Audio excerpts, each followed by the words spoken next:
Welcome to Infi Math. इस video में हम लोग कॉम्प्लेक्स प्लेन में पाथ का स्टडी करेंगे। कॉम्प्लेक्स एनालिसिस में जो इंटीग्रेशन होता है वो वेक्टर इंटीग्रेशन की तरह पाथ पर होता है, इसलिए हमें पाथ के बारे में जानना जरूरी है। तो सबसे पहले हम लोग पाथ का डेफिनेशन देखते हैं। तो पाथ एक कंटिन्यूस फंक्शन होता है गामा फ्रॉम ए बी, जहाँ की ए बी एक क्लोज्ड इंटरवल है रियल नंबर का, और टू सी। तो path is basically a function from an interval, closed interval AB to the set of complex numbers। इसमें बस ये ध्यान दीजिए कि एक फंक्शन है और दूसरा ये कंटिन्यूस होना चाहिए। तो चूंकि पाथ जो है एक इंटरवल से कॉम्प्लेक्स नंबर के सेट में एक फंक्शन होता है, तो कॉम्प्लेक्स नंबर के दो पार्ट होते हैं, उसका रियल पार्ट x और उसका इमेजिनरी पार्ट y हो गया, जबकि t जो है हमारा इनपुट हो गया।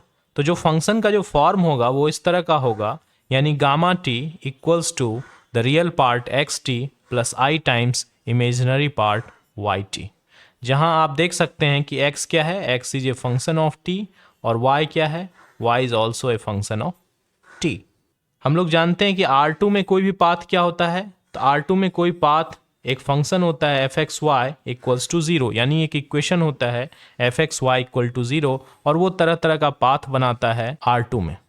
अब ये जो पाथ है f x y equal to zero, अगर हम उसे पैरामेट्रिक फॉर्म में लिखेंगे तो x हो जाएगा x is a function of t and y is another function of t।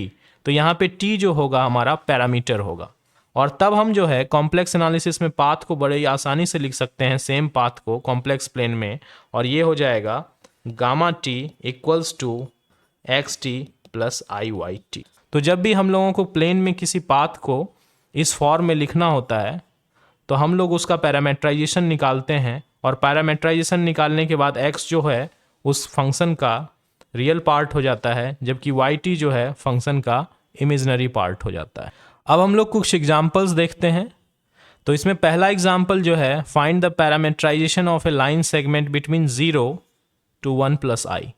तो पाथ को डिस्क्राइब करने के लिए जो कॉम्प्लेक्स वैल्यूड फंक्शन, हम लोग सबसे पहले इस लाइन का इक्वेशन निकालेंगे।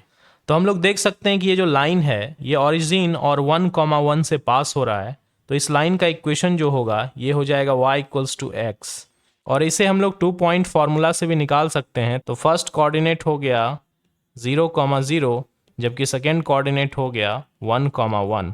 अब 2 पॉइंट फार्मूला से अगर हम लाइन का इक्वेशन निकालेंगे तो हमारा लाइन का इक्वेशन हो गया y minus 0 divided by 1 minus 0 equals to x minus 0 divided by 1 minus 0। और आप देख सकते हैं कि ये जो लाइन आएगा ये आएगा y इक्वल्स टू x। अब हम लोग y equal to x line में हम लोग जो सिंपल पैरामीटर का यूज करेंगे, हम लोग x को मान लेंगे t, तो y क्या हो जाएगा, y equal to x equal to actually t हो जाएगा। तो हमारा जो फंक्शन होगा वो होगा, इसका रियल पार्ट हो जाएगा t और इमेजिनरी पार्ट भी हो जाएगा t। तो हमारा जो फंक्शन आया वो है gamma t equal to t plus i t. अब हम लोग देख सकते हैं कि इसमें जो x है वो t के बराबर है, यानी जो x का डोमेन होगा वही t का डोमेन होगा। तो x इस पाथ में कहाँ से कहाँ वेरी कर रहा है, तो x की वैल्यू वेरी कर रही है 0 से लेकर 1 तक। तो ये जो पाथ होगा इसका जो डोमेन होगा वो क्या होगा, 0 to 1। तो t बिलोंग्स टू 0, 1। तो इस तरह हम लोग लाइन सेगमेंट को एक कॉम्प्लेक्स पाथ के रूप में रिप्रेजेंट करते हैं। नेक्स्ट एग्जांपल में जो पाथ का इक्वेशन हमें निकालना है वो एक पैराबोला है y equals to x square in plane R2, और इसका डोमेन देखिए कहाँ से दिया हुआ है, 0 से 2 के बीच दिया हुआ है। तो x इक्वल टू 0 जब पुट करेंगे तो हमें 0, 0 पॉइंट मिलेगा, जबकि x इक्वल टू 2 पुट करेंगे तो हमें y इक्वल टू 2 स्क्वायर यानी 4 मिलेगा। यानी ये जो पैराबोला है वो यहाँ से यहाँ है तक का है। अब इस फंक्शन का पैरामीटराइजेशन काफ़ी सिंपल है।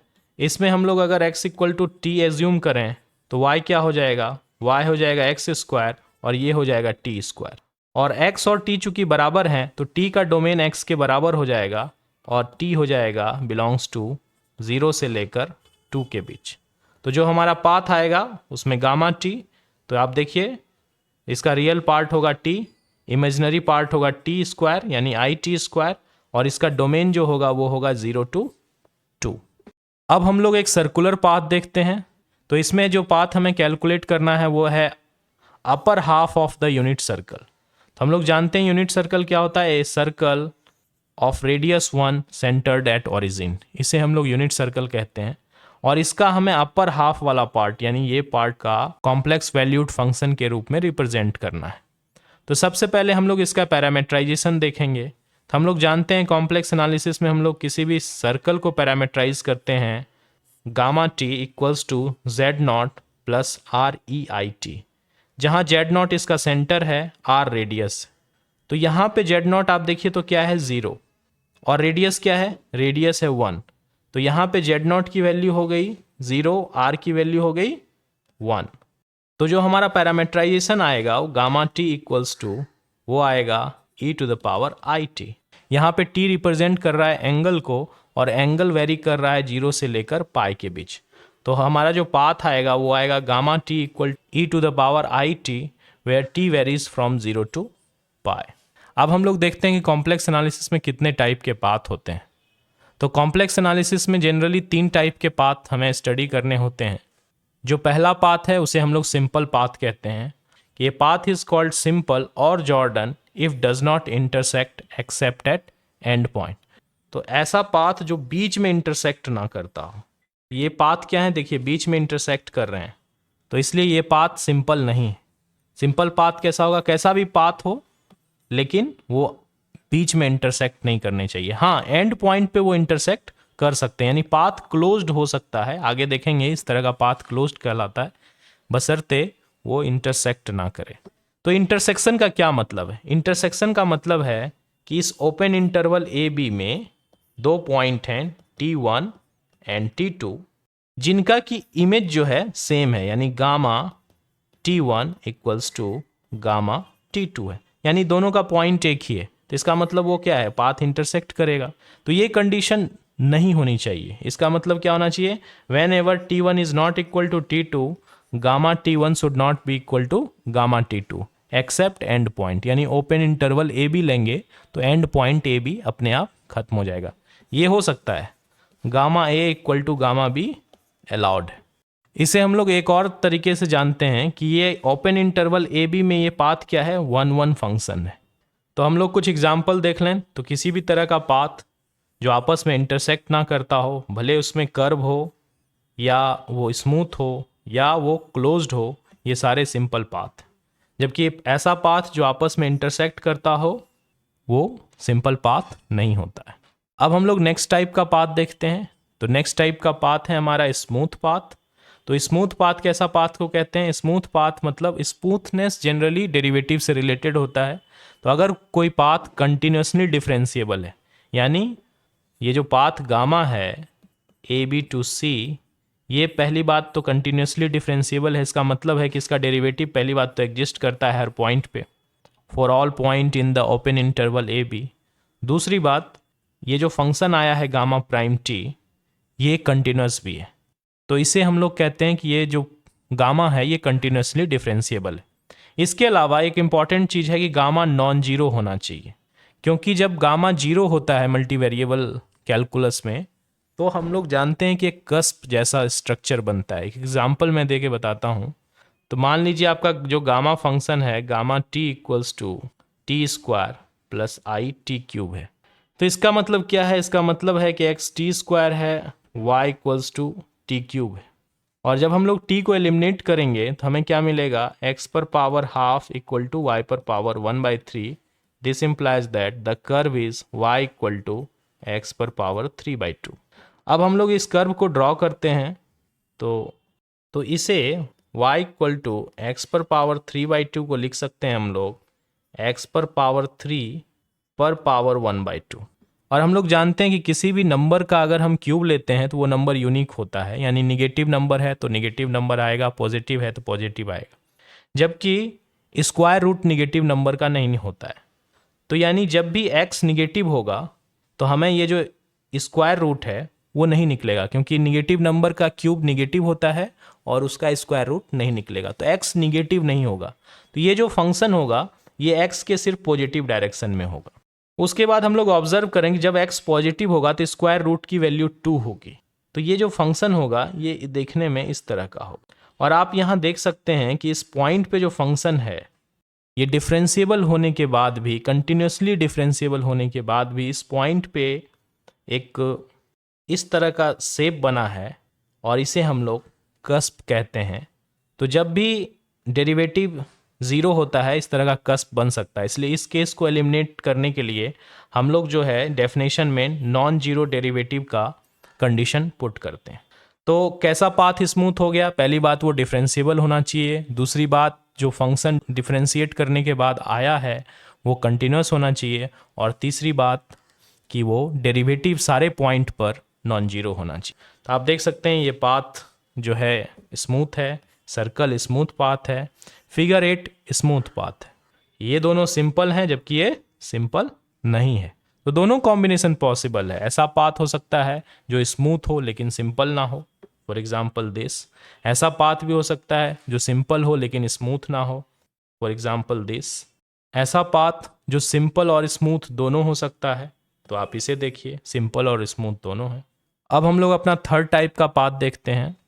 तो हमारा जो थर्ड टाइप का पाथ है वो भी कॉम्प्लेक्स एनालिसिस में शायद ये सबसे इंपॉर्टेंट पाथ है, आगे चल के देखेंगे, और इसे हम लोग कहते हैं क्लोज्ड पाथ।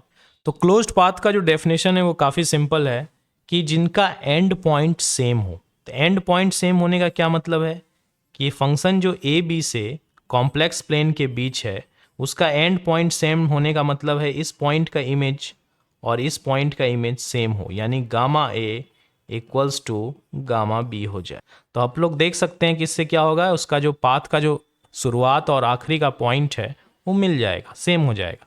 तो पाथ क्या हो जाएगा, अपने आप क्लोज्ड हो जाएगा। तो ये हमारे इंट्यूशन को भी मैच करता है, तो इसे हम लोग क्लोज्ड पाथ कहते हैं।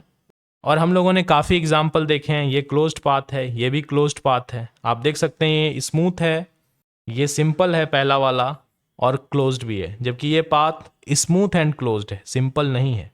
ये पाथ देखिए, ये पाथ क्लोज्ड है, सिंपल है, लेकिन स्मूथ नहीं। तो इस तरह सारे परम्यूटेशन जो हैं इन तीनों पाथ के पॉसिबल हैं। कोई पाथ सिंपल हो सकता है, क्लोज्ड नहीं हो सकता है, स्मूथ हो सकता है, यानी तीनों पॉसिबिलिटी इंडिपेंडेंट है एक दूसरे। अब हम लोग पाथ से रिलेटेड एक इम्पॉर्टेंट थ्योरम देखते हैं। हालांकि इस थ्योरम का प्रूफ जो है वो काफ़ी डिफ़िकल्ट है और किसी भी इस तरह के पीजी कोर्स के लिए एक्सेसिबल नहीं है। इस थ्योरम का नाम है जॉर्डन कर्व थ्योरम, और ये थ्योरम कहता है अगर कोई हमारे पास सिंपल क्लोज्ड कर्व है तो इस कर्व का जो कॉम्प्लीमेंट होगा, ये जो कर्व है इसका जब कॉम्प्लीमेंट लेंगे तो ये बचा हुआ रीजन मिलेगा, इसमें ये कर्व नहीं होगा। तो ये जो है दो भाग में डिवाइड करेगा पूरे कॉम्प्लेक्स प्लेन को। एक पार्ट अनबाउंडेड होगा जबकि दूसरा पार्ट बाउंडेड होगा। और ये ट्रू है इवन एक कॉम्प्लिकेटेड पाथ के लिए भी। तो कैसा भी आप कॉम्प्लिकेटेड पाथ लें, बशर्ते वो आपस में इंटरसेक्ट ना करे, यानी वो सिंपल हो और क्लोज्ड हो, तो उसका एक इंटीरियर होगा जो कि बाउंडेड होगा और उसका एक बाहर का एरिया होगा जो अनबाउंडेड होगा। इस थ्योरम का एक और अलग स्टेटमेंट है कि ऐसा सिंपल और क्लोज्ड कर्व जो है किसी भी प्लेन को तीन भाग में डिवाइड करता है, एक इंटीरियर, एक exterior and on the boundary points. अब हम लोग कुछ मल्टीपल चॉइस क्वेश्चंस देखते हैं अपने नॉलेज को टेस्ट करने के लिए। The path is smooth if on the entire domain it is differentiable. तो सिर्फ डिफरेंशिएबल होने से पाथ स्मूथ नहीं होता है, कंटिन्यूस होने से भी पाथ स्मूथ नहीं होता है, नॉन जीरो डेरिवेटिव होने से भी पाथ स्मूथ नहीं होता है। तो होना क्या चाहिए, नॉन जीरो कंटिन्यूस डेरिवेटिव होना चाहिए। तो इसका आंसर नन ऑफ दिस होगा। The next question is triangle is a type of path. Triangle कैसा पाथ है? तो हम लोग देख सकते हैं ट्रायंगल एक सिंपल पाथ है, क्लोज्ड है, लेकिन ये स्मूथ नहीं है, इसलिए इसे हम लोग कहेंगे simple and closed. Please like this video and subscribe my channel. Thank you very much.